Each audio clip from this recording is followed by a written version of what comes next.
जिब्रान साहब, तकरीबन मुसलसल जद्दोजहद की आज बाकायदा तौर पर मेडिकल बोर्ड ने रिपोर्ट जमा करा दी है, तो रिपोर्ट आपने भी देखी, क्या है रिपोर्ट के अंदर, उम्र कितनी है दुआ की?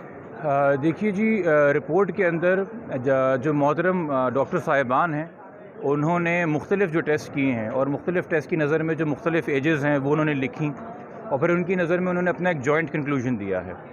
और उनकी कंक्लूजन के मुताबिक बच्ची 15 से 16 साल के दरमियान हो सकती है, उससे ज़्यादा नहीं। और उसमें भी उन्होंने लिखा है करीब तरीन 15 के। पहले ये बच्ची जिससे बार बार कहलवाया जा रहा था कि मैं 18 की हूँ, और पहले जो एक इम्प्रॉपर मेडिकल रिपोर्ट आई थी जो इसको 17 की प्लेस कर रही थी, जो उसके 18 के क्लेम को सपोर्ट कर रही थी, अब उस बयान की भी नफ़ी हो गई है, उस पहली मेडिकल रिपोर्ट की भी नफ़ी हो गई है। वालदैन का जो पहले दिन से मौक़िफ़ है कि बच्ची 14 साल की है, मेडिकल रिपोर्ट ने आज उस मौक़िफ़ की तायद कर दी है। ये हम सब जानते हैं कि मेडिकल रिपोर्ट आपको 1 से 2 साल की रेंज देती है, तो 14 साल की बच्ची 15 साल की रिपोर्ट में बताई जा रही है, ये बहुत माकूल बात है।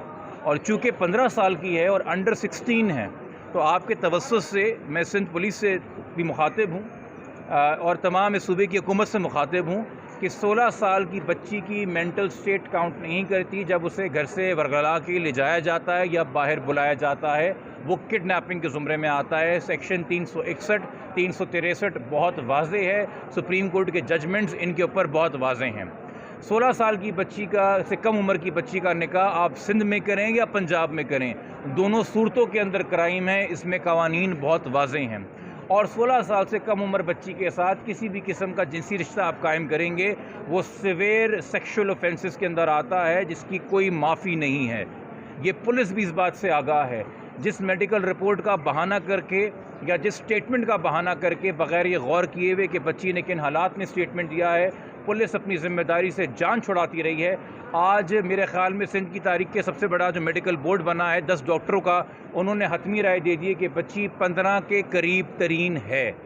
तो इसके बाद मैं तवक्को करूँगा कि कल इसी वक्त 24 घंटे गुजरने से पहले सिंध पुलिस की गिरफ्त के अंदर ज़हीर अहमद होगा, जिसको वो बार बार मिलते रहे हैं, बार बार बुलाते रहे हैं, तस्वीरें खिंचवाते रहे हैं, आईओ साहब मुस्कुरा के तस्वीरें खिंचवाते रहे हैं। उसने बेल लेने की तौफीक नहीं की, वो एक किडनैपिंग के केस में वांटेड है, मगर उसको अरेस्ट नहीं किया गया। ये सवालिया निशान बन गया है। आज इस केस के बारे में पुलिस के आला हुकाम ने 2 हफ्ते पहले आपसे कहा था ये केस ख़त्म हो चुका है, इस केस में कुछ नहीं है। आज मेडिकल रिपोर्ट आपको बता रही कि इस केस की कभी ढंग से तफ्तीश ही नहीं की गई थी, तो ख़त्म आपने कैसे कर दिया? ये चार्जशीट है सिंध पुलिस के ख़िलाफ़, ये चार्जशीट है सिंध हुकूमत के ख़िलाफ़, ये चार्जशीट है पुराने आपके साहब AG जनरल के ख़िलाफ़, जिन्होंने अदालत में बोला था ये किडनैपिंग का केस नहीं बनता। बच्ची की स्टेटमेंट को देखिए। तो इस मेडिकल रिपोर्ट की रोशनी में और नाज़रा डॉक्यूमेंट्स की रोशनी में, जिनको हम पहले दिन से कह रहे थे कि ऑथेंटिक डॉक्यूमेंट्स हैं, उनकी रोशनी में ये क्लियर ब्लैक एंड वाइट में किडनैपिंग का केस है, ये चाइल्ड मैरिज का केस है। और उसके बाद ये करंटली बच्ची इलीगल कन्फाइनमेंट में तस्वुर की जाएगी। तो हमारी अब दुआ है कि मज़ीद इससे पहले कि हम अदालती कार्रवाई करें, जो हम कल करेंगे, चूँकि आज रिपोर्ट की हमें ट्रू कॉपी मिलेगी, उसके साथ हम दरख्वास्तें मज़ीद लगाएंगे।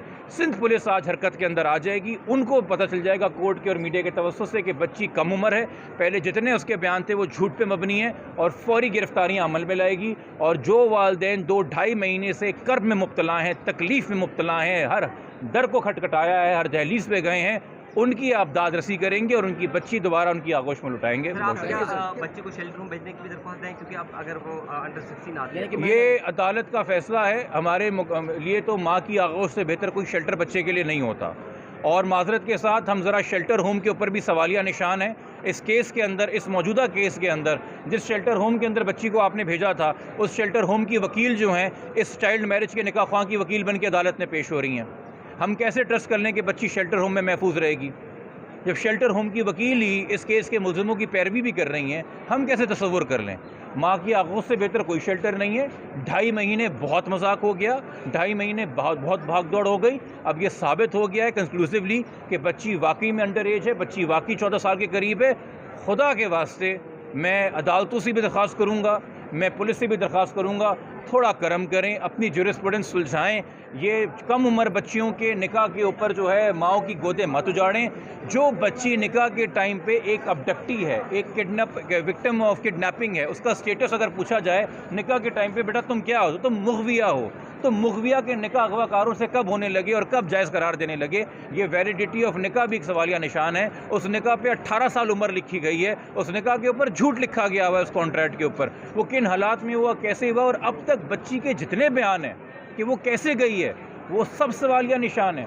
इस बच्ची को इतना आपने ट्रेन करके जहन बना के जहन कशी की उस बंदे ने जिसने अगवा किया है कि 3 बार अदालत में 3 मुख्तलिफ अदालतों में बयान दिलवाया कि मैं 18 की हूँ। आज डॉक्टर्स बता रहे हैं कि 15 के करीब तरीन है, यानी कि नादरा के डॉक्यूमेंट सच बोल रहे हैं कि वो 14 की है।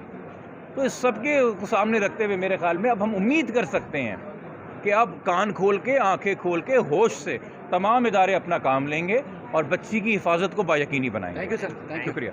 और ये